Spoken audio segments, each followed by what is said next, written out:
Good morning India. Hi, this is Aanchal Puri on Spotify with Taaza talks. और आज हमारे बीच में एक ऐसी कलाकार कह सकते हैं, क्योंकि अपनी एक्सपर्टीज के थ्रू वो दूसरों के सपनों को साकार करने में मदद करती हैं। एक लॉ ऑफ अट्रैक्शन की कोच है और न्यूमरोलॉजी की गुरु हैं। सो हमारे बीच में प्रीति सिंह जी आ चुकी हैं ताजा टॉक्स के प्लेटफॉर्म पे। सो प्रीति जी, वेलकम। थैंक यू आंचल जी। नमस्कार। नमस्कार आंचल जी एंड कैसी हैं वेरी आप? Very thank you. मैं बहुत बढ़िया हूँ और थैंक यू मुझे इस प्लेटफॉर्म पे इनवाइट करने के लिए और मुझे मौका देने के लिए कि मैं लोगों थैंक्स से टू जुड़ यू सकूं। कि आपने मुझ पे भरोसा किया और आप आज मेरे प्लेटफॉर्म पे हैं। Thanks to you. So let's start the journey. या सबसे पहले प्रीति जी, मुझे ये बताइए कि आपकी journey law of attraction and numerology तक कैसे शुरू हुई? तो थैंक यू आंचल जी ये क्वेश्चन पूछने के लिए।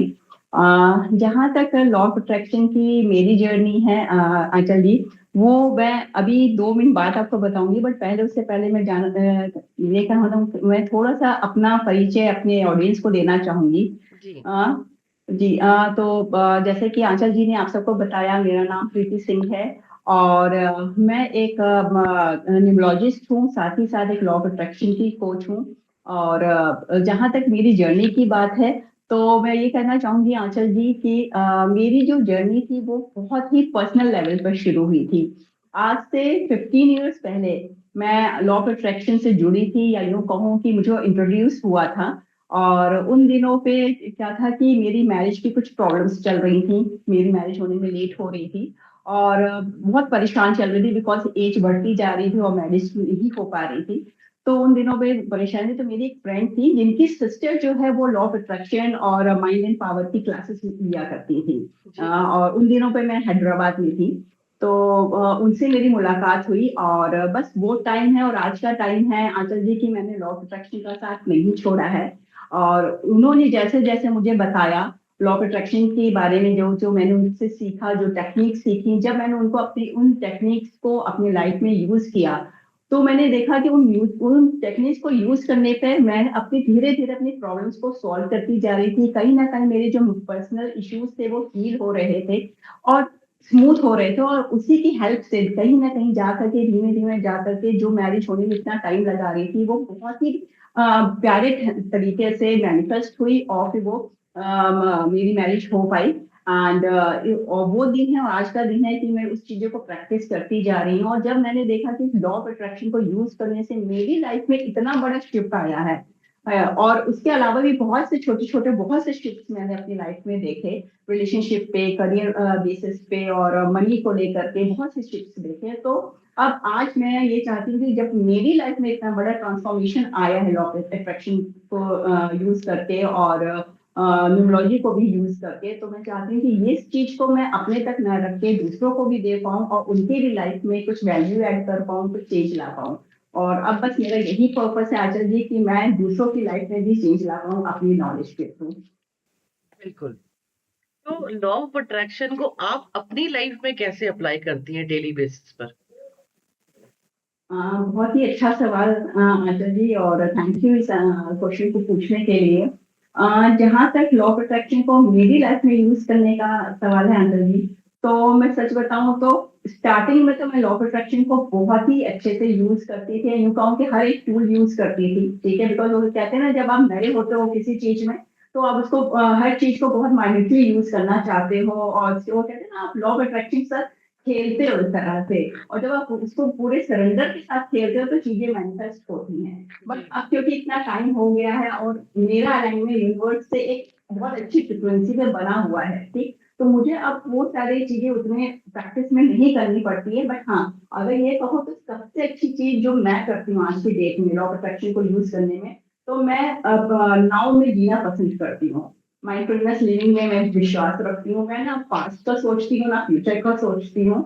और मेरे ख्याल से आंचल जी, कहीं ना कहीं हर एक के लिए मैं यही कहूंगी कि अगर आपको अपने ड्रीम्स मैनिफेस्ट करने हैं, तो सबसे पहले आपको आज में जीना शुरू करना पड़ेगा। अगर आप पास्ट को लेकर चलोगे तब भी कहीं ना कहीं आपके अंदर एक एंजाइटी आएगी जो कि आपको आगे चीजें मैनिफेस्ट नहीं करने देगी। और अगर आप फ्यूचर को लेकर सोचोगे तब भी कहीं ना कहीं आपको एक टेंशन बनी रहेगी कि भाई कल क्या होगा। और अगर देखा जाए तो एक सेइंग भी ना कि कल तो कभी नहीं आता, कल आज ही बन के आता है, तो क्यों ना हम आज में ही जीना शुरू करें जब वो कल भी आज ही बन के आना है। तो मेरा सिंपल सा टेक्निक यही होता है अंजलि जी कि मैं आज में जीना पसंद करती हूँ। और जो भी आज है, आज को पूरे दिल से आप जिएंगे और अपने एफर्ट्स लगाएंगे अपनी चीजों के लिए, तो अपने आप ही परमात्मा आपके साथ रहेगा और आपकी चीजें मैनिफेस्ट होंगी। तो बस यही सिंपल सी चीज है। एब्सोल्युटली।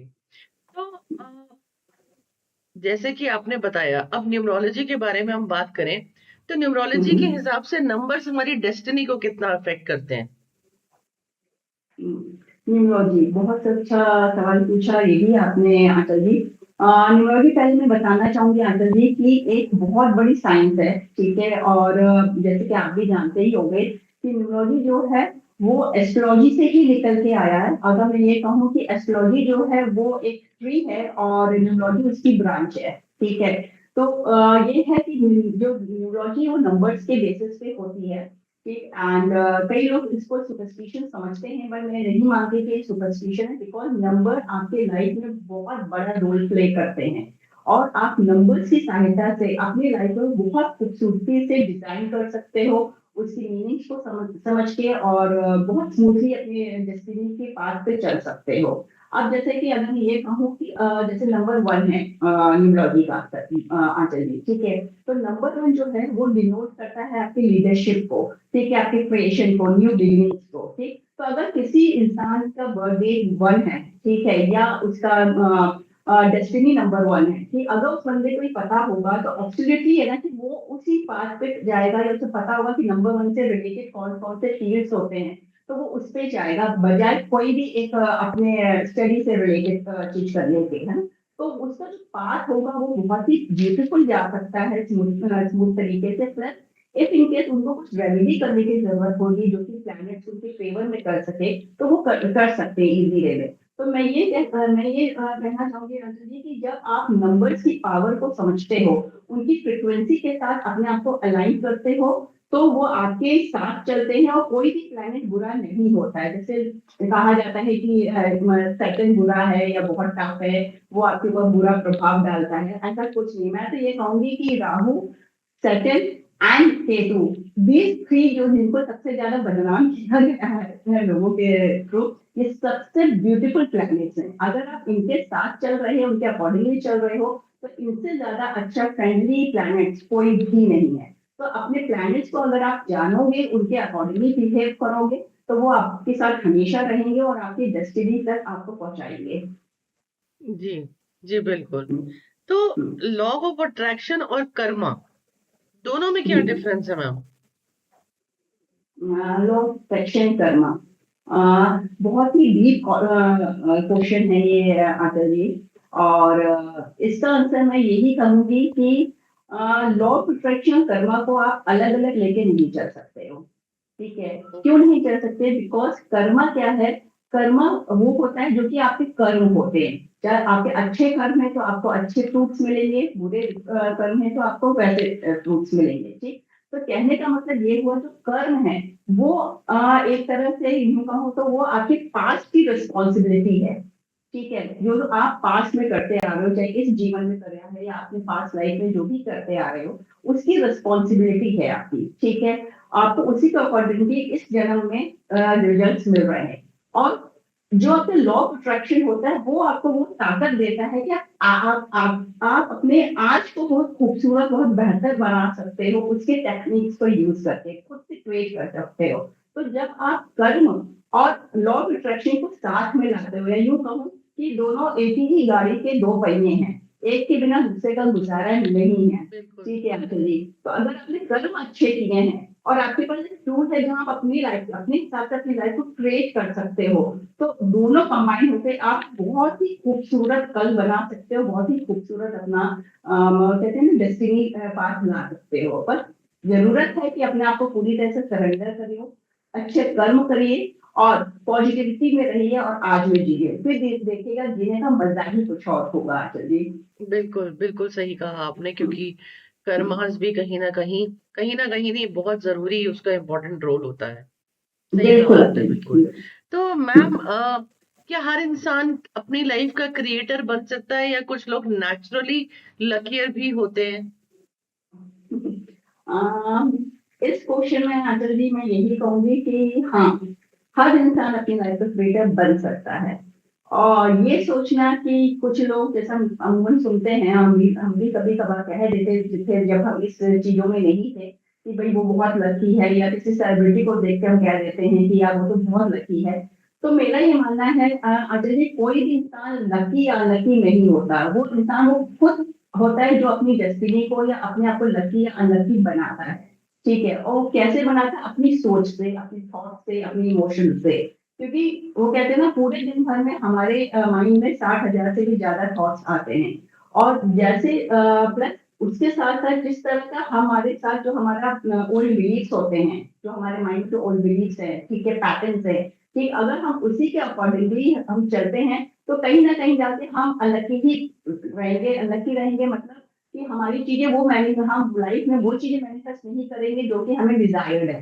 ठीक। बट वही, जब कोई भी इंसान मेरे अकॉर्डिंगली चीजों को एक नए नजरिए से देखता है, पॉजिटिव नजरिए से देखता है, अपने आप को सरेंडर करके चलता है, ठीक, तो वो ऑटोमेटिकली आप अपने आप ही लकी होना शुरू हो जाता है, या यूं कहूँ कि आपकी चीजें मैनिफेस्ट होना शुरू हो जाती हैं। तो वही मैं इतना ही कहूंगी आचल जी, कि हर इंसान को सबसे पहले तो यूनिवर्स के अलाइनमेंट में आना चाहिए, और अलाइनमेंट में आने के लिए अपने थॉट्स, इमोशंस और एक्शंस पे सबसे पहले ध्यान दें। अगर आप इन तीनों चीजों को अलाइनमेंट में ले आए, यूनिवर्स से सिंक में ले आए, तो ऑटोमेटिकली आप लकी हो जाओगे। और प्लस पॉजिटिविटी में रहिए और आज में रहिए, कर्म अच्छे कर्म कीजिए।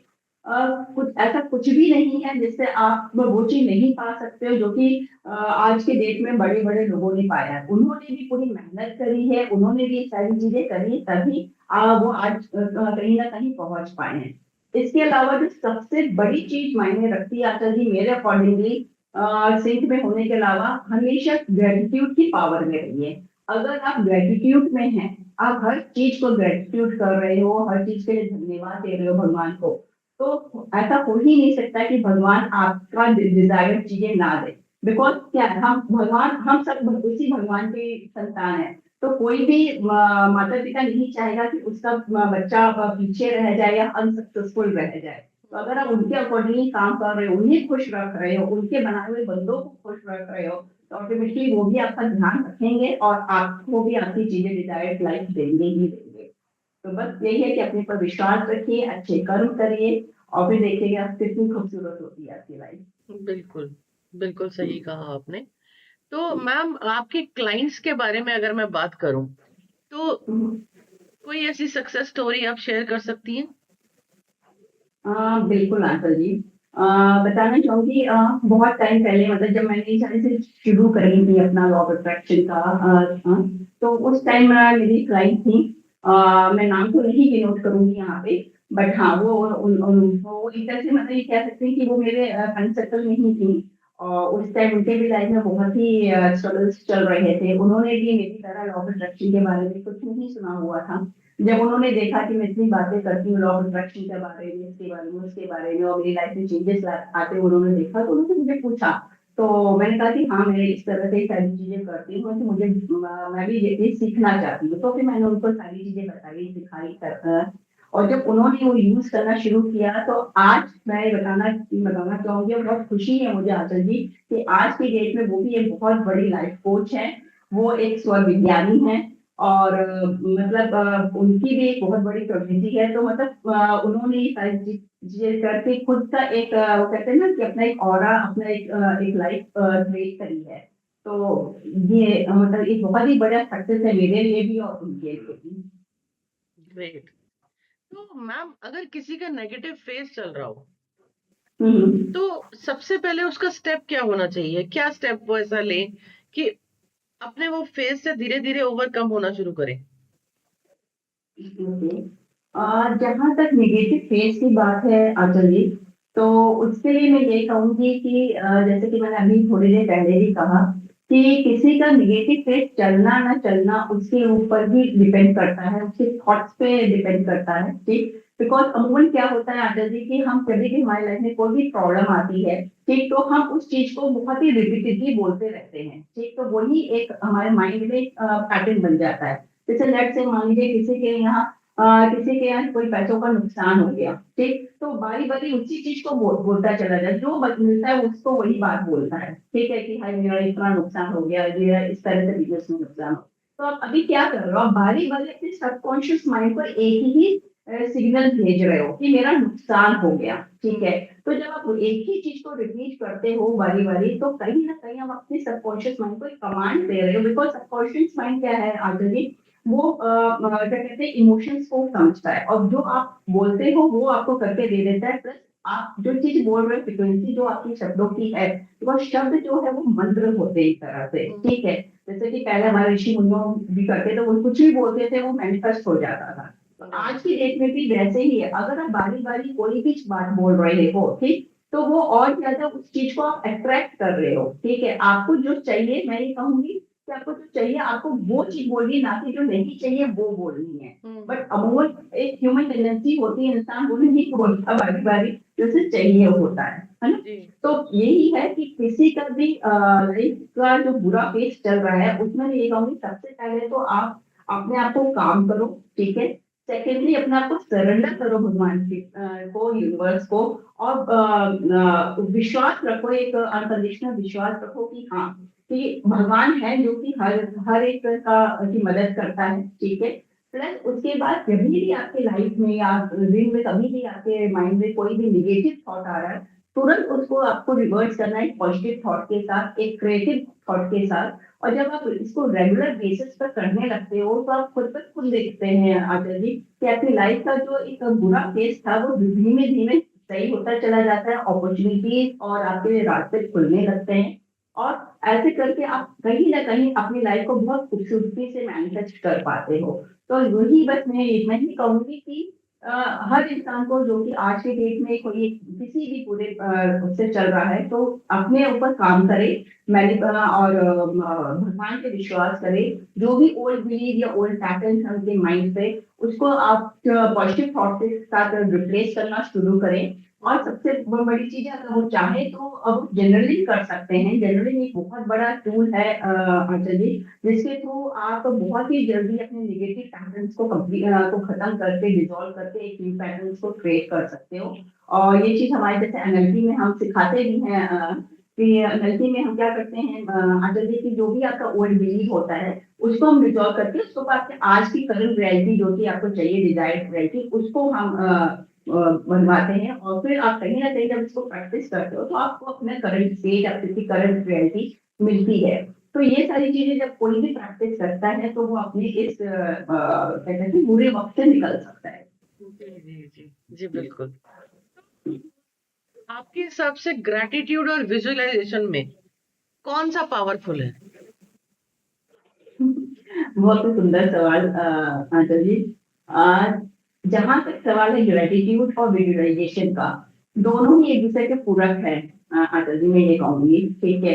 बिकॉज ग्रेटिट्यूड जहां आपको पावर देता है अपने आप को बहुत ज्यादा स्ट्रॉन्ग करने का, दूसरों की सेवा भाव करने का, ठीक, वही विजुअलाइजेशन आपको आपकी लाइफ लाइफ को क्रिएट करने का पावर देता है। तो वो कहते हैं ना कि आप भले ही विजुलाइज करो, लेकिन अगर आप किसी चीज के लिए एहसानमंद नहीं हो, थैंकफुल नहीं हो, ठीक है, चाहे वो परमात्मा हो या परमात्मा का बनाया हुआ कोई भी चीज, ठीक है, चाहे इंसान हो, चाहे कोई भी चीज हो, ठीक, अगर आप थैंकफुल के उसमें नहीं हो, तो आप उस चीजों को मैनिफेस्ट नहीं कर सकते हो। तो मेरा मानना यही आचार्य जी कि आपको अगर अपनी लाइफ को डिजाइन करना है, तो आपको ईच एंड एवरीथिंग के लिए थैंक यू कहना चाहिए। और जब आप थैंक यू बोलते हो, तो ऑटोमेटिकली थैंक यू कहते हैं ना, एक बहुत ही प्यारा एहसास है। क्योंकि जब आप थैंक यू कहते हो, तो कहीं ना कहीं भगवान को आप ये बताते हो कि हाँ, मैं आपके शुक्रगुजार हूँ कि आपने मुझको इस लायक बनाया कि मैं दूसरों के लोगों में वैल्यू ऐड कर पा रहा हूँ, या आपने मुझे खाना दिया तो बहुत शुक्रगुजार हूँ कि आपने मेरा ध्यान रखा। और वैसे ही जब आप दूसरों का ध्यान रखते हो, तो भगवान आपके साथ खड़ा होता है और आपकी विजुअलाइजेशन करके जो भी आप क्रिएशन करते हो उसमें आपका मदद करता है, और एक रास्ता बनाता है तो मैं यही कहूंगी आचार्य जी की ग्रेटिट्यूड और विजुअलाइजेशन जो है वो दोनों एक दूसरे के पूरक है, और एक के बिना दूसरे को आप अचीव नहीं कर सकते हो। तो अगर आप विजुअलाइजेशन कर रहे हो तो आपको ग्रेटिट्यूड देना चाहिए, और अगर ग्रेटिट्यूड ही सिर्फ कर रहे हो तो आप बिना विजुअलाइजेशन के कैसे आप अपनी रियलिटी वो करोगे। बिकॉज जब आप माइंड में कोई पिक्चर देखते हो तो धीमे धीमे वो रियलिटी में होना शुरू करती है जब आप थैंक यू का यूज करते हो। तो ये है कि दोनों एक दूसरे के पूरक है, दोनों ही उतना ही महत्व रखते हैं आपकी लाइफ में आपकी रियलिटी को मैनिफेस्ट करने के लिए। जी, बिल्कुल। तो आपके अपकमिंग, अगर मैं आपकी बात करूं, तो आपके अपकमिंग कोई वर्कशॉप सेशंस के बारे में आप हमारे व्यूअर्स को बताएं, या अगले 5 सालों में आप अपने आप को कहाँ देख रही हैं? थैंक यू अटल जी एक क्वेश्चन पूछने के लिए। जहाँ तक 5 सालों की बात है अटल जी, तो मैं आज से 5 सालों में मैं अपने आप को एक क्योंकि मैं सबसे पहले तो ये बताना चाहूंगी कि मेरा जो एम्बिशन है आज की डेट में, मैं चाहती हूँ कि मेरे थ्रू मेरी नॉलेज के थ्रू एटलीस्ट 5 सालों में मैं 1 लाख लोगों की लाइफ को चेंज कर पाऊँ। और ये मेरा एक मिशन है कि मैं 1 लाख के लोगों की लाइफ को चेंज कर पाऊँ। और जहाँ तक मेरे वर्कशॉप्स या मेरे सेशंस की बात है, तो अभी रिसेंटली मैं दिसंबर में अपना न्यूरोलॉजी कोर्स लॉन्च कर रही हूँ, जिसमें बोनस रहेगा, आपका चक्रा हीलिंग का जो वर्कशॉप रहेगा वो बोनस रहेगा। तो अगर किसी को भी ज्वाइन करना है तो वो कर सकता है। मेरे इंस्टा पे डिटेल्स दे रखी हैं, जी, और जी, जी। या मेरे कम्युनिटी चैनल पे जाके कांटेक्ट कर सकते हैं। प्लस कंसल्टेशन अगर किसी को चाहिए न्यूरोलॉजी का 1 to 1, तो वो भी वो कर सकते हैं मेरे नंबर पे बुकिंग करवा करके। एब्सोल्युटली। तो प्रीति जी, एक रैपिड फायर राउंड हम करेंगे, ठीक है? Sure. Law of attraction in one word for you, what is that? Manifestation. Your lucky number? 5। Morning affirmation या नाइट ग्रैटिट्यूड? बोथ। कॉफी या meditation? Meditation. Most powerful word for manifestation? Gratitude. One myth about numerology you want to break? That it's a superstition. Okay. Your go-to book for inspiration? The power of now. Visualization या scripting, कौन सा ज्यादा काम करता है? I think both, because इससे visualisation में जैसे मैंने बताया आप अपनी रियलिटी को विजुअलाइज करते हो। बिकॉज एक बार आप कोई चीज आंख बंद करके देखते हो, और दूसरी चीज जब वही चीज आप स्क्रिप्ट में लिखते हो, कहते हैं ना कि if it is not on paper it's vapour. एक तो लिखने की ताकत बहुत बड़ी होती है आचल जी। तो अगर आपने उस चीज को लिख के विजुअलाइज किया है तो 100% वो चीज आपकी रियलिटी में आना ही आना है। तो both is very important. Okay. If universe gives you one wish, वो आप क्या मांगेंगी? Very difficult question. Okay, if universe give me one wish, तो मैं यही चाहूंगी आदर जी कि मेरे थ्रू मैं जितना हो सके मुझसे मैं उतने लोगों का उसकी वैल्यू में लोगों की लाइफ में वैल्यू ऐड कर सकूं। और मेरा बचपन से एक बहुत ही बड़ा विश है आदर जी। मैं चाहूंगी कि वो विश मेरी पूरी हो। और मैं एटलीस्ट ज्यादा नहीं करती, 50 to 100 बच्चों का की रिस्पॉन्सिबिलिटी लेना चाहती हूँ जो पुअर Very nice. बच्चे होते हैं। और ये थॉट मेरा हमेशा मतलब बचपन से ही है मेरे दिल दिमाग में कि भगवान के इस लायक बनाए कि मैं उनको स्पॉन्सर कर सकूं, उनकी पढ़ाई को स्पॉन्सर कर बिल्कुल, जब पाऊँ, आपने सोच उनकी लिया लिविंग तो को ये हुआ स्पॉन्सर कर जरूर। पाऊँ। जी। एक मैसेज हमारे ताजा टॉक्स लिसनर्स के लिए आपकी तरफ से क्या रहेगा? Message to the tiger talks business को मैं यही कहूंगी कि टाइगर टॉक्स जो प्लेटफॉर्म है दोस्तों, बहुत ही खूबसूरत प्लेटफॉर्म है। और मैं आंचल जी की सच में दिल से शुक्रगुजार हूँ कि उन्होंने ऐसा प्लेटफॉर्म स्टार्ट किया जहां वो नए टैलेंट्स को अप्रिशिएट करती हैं, उनको मौका देती हैं अपने बारे में बताने का, लोगों को उनसे जोड़ने का। और मैं यही कहूँगी अगर आपको भी अपने आप को, अपनी बातों को, अपनी चीजों को लोगों तक पहुंचाना है, तो this is the right place, right thing, जहाँ पर आप आकर के अपनी चीजों को लोगों तक पहुंचा सकते हो। एंड क्या कहते हैं, वो कहते हैं कि आप अपनी सारी चीजों को मैनिफेस्ट कर सकते हो। एंड आचल जी इतनी प्योर सोल है, मैं सच बता रही हूँ, मुझे ऐसा नहीं कि क्योंकि मैं यहाँ पे पॉडकास्ट में से मैं दिल से बता रही हूँ, हालांकि इतनी प्योर सोल है कि मतलब कभी नहीं लगा मुझे कि मैं किसी एक मतलब बहुत बड़े उनसे बात कर रही हूँ, सेलिब्रिटी से बात कर रही हूँ।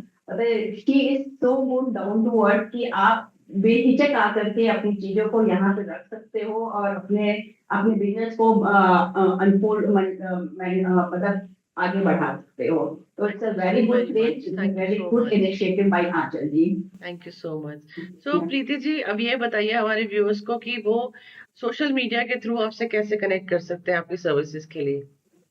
ओके, अच्छा जी, इसके लिए व्यूअर्स जो है वो मेरे इंस्टाग्राम अकाउंट से अटैच हो सकते हैं, उनको फॉलो कर सकते हैं, जो कि है magnetic coach Preeti. They can go on this ID and they can follow me on that. And साथ ही साथ वो मेरे मोबाइल नंबर पे भी जा करके मुझसे कांटेक्ट कर सकते हैं in case they okay. Want a one two one consultation. तो इस तरह से वो मेरे से जुड़ सकते हैं। Okay, perfect. सो व्यूअर्स, अभी आपने सुना प्रीति जी की जुबानी, उनकी कहानी, उनकी इनक्रेडिबल जर्नी। सो आप उनसे कनेक्ट कर सकते हैं। उन्होंने अभी अपना सोशल मीडिया हैंडल यहाँ पे शेयर किया है, और एपिसोड रिलीज होते ही लिंक शेयर कर दिया जाएगा। उसके अंडर ही उनके लिंक भी आपको मिलेंगे। तो आप उनसे अगर अपनी लाइफ में कुछ एक्सपर्टीज चाहते हैं, चेंज करना चाहते हैं, तो उनसे जरूर कनेक्ट कीजिए। So stay tuned. Thank you so very much. Thank you. Thank thank you. You uncle.